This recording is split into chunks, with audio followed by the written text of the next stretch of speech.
something that we often don't talk about when we're talking about manifesting is that when you set a goal to manifest, there's a part that assumes that what you're trying to create is something that you want.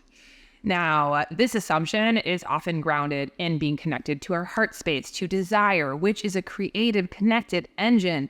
But because we haven't evolved, haven't had this experience, we assume that we know what it is that we want, whether it's a house, a relationship, a new job, a fun activity, right?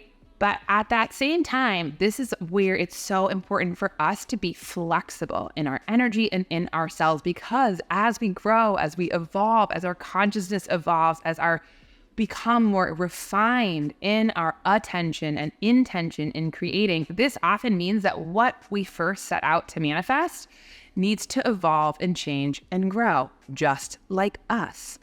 So today I have a big video for you all on manifestation, because not only am I so excited for my upcoming workshop, December 17th at 11 a.m. Central, 5 p.m. London, 9 a.m. Pacific. It's all about a step-by-step mastering manifestation, but this is something that I've been thinking a lot about. Now, I've given you a lot of deets, but let me introduce myself. Hi, I'm Sonia. I'm a 4th-generation intuitive, and I teach you how to plug back into your innate divine self, your intuition. And if you're new, hi, welcome. If you're returning, welcome back. Don't forget to hit subscribe. I post videos every single week, and I love to have you here. So check out all of my tools and resources below. Now, getting back to it. When we're talking about manifestation, often we are planting a seed for our future. And that means that as we start to raise our consciousness, be present, be aware. Is this something that I actually want to create? Is this a true desire? A true desire is something that's connected to our heart space, where it naturally focuses your time and attention and energy, because it's easy to concentrate on, right? Concentration, our attention, is our tuner. It is our magic wand. It is our superpower. And when we start to think about what we want to manifest, whatever it is, if it doesn't have any real juice, if it's not something that you actually want, it's kind of like watching a movie or window shopping. You're like, oh, that would be cool. And then you get caught up in all the other things in life and completely forget to actually attend to maybe what you're actually trying to plant. But when it's something that you deeply care about, your whole self gets focused.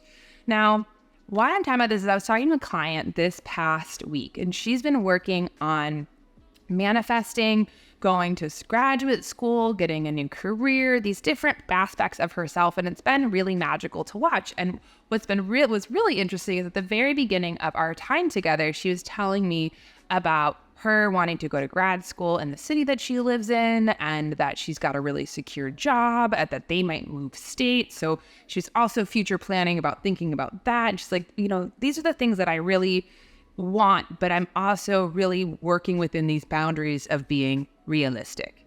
So we've been working together. She's been fine-tuning her intuition. She's been working on her desire nature. She's starting to get curious about, what do I actually want? And that first intention that was set has changed drastically.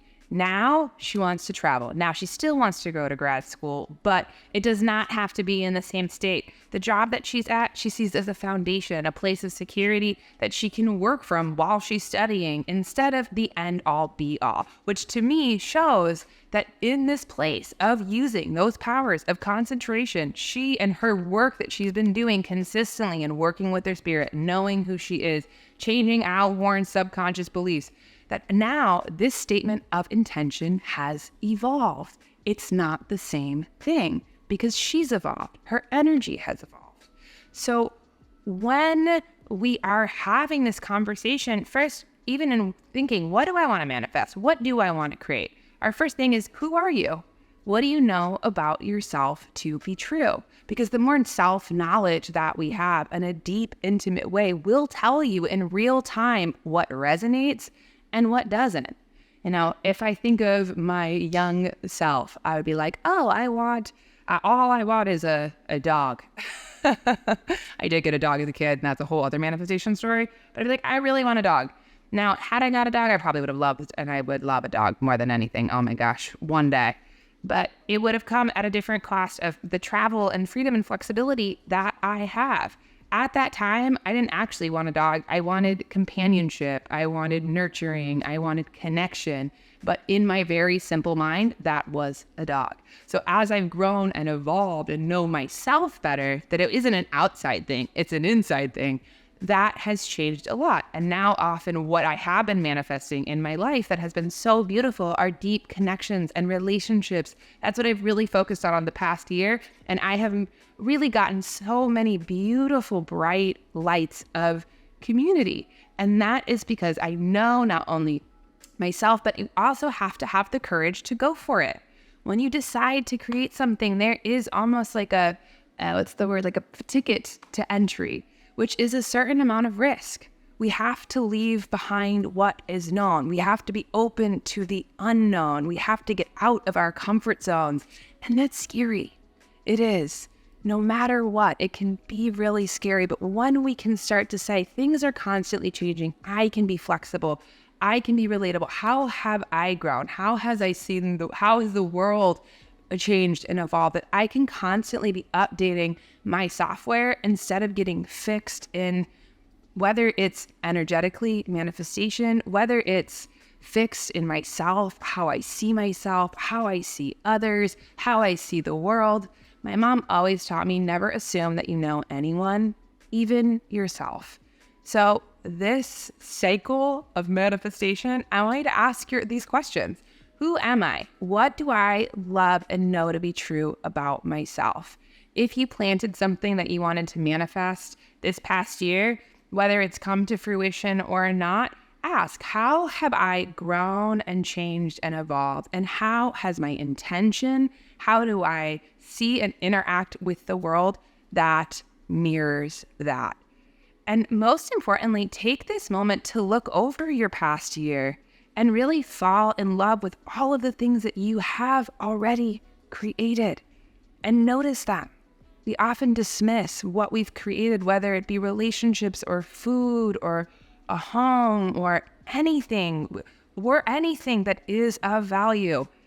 The more that we fall in love with ourselves and start to notice our powers of consciousness, whether we had a good rough draft, just sometimes when we try and manifest something, it's like, that wasn't the vibe. Or if you've really created something very beautiful and to be proud of, celebrate those things and know that part of evolving and changing and growing is most importantly what I feel is looking in the rearview mirror. It's like you notice, oh wow, I interact very differently than I did a year ago, 2 years ago, 3 years ago. Celebrate that. And know that in your desire and choice to decide to create anything, whether it be a yoga mat or a relationship or a new really fun pillow, that takes creativity, courage, and really brings in joy. You become a bright light that helps to inspire other people. So don't forget that. Let yourself evolve, change, and be flexible. So I'm sending you all my love. I'll see you next week. Bye.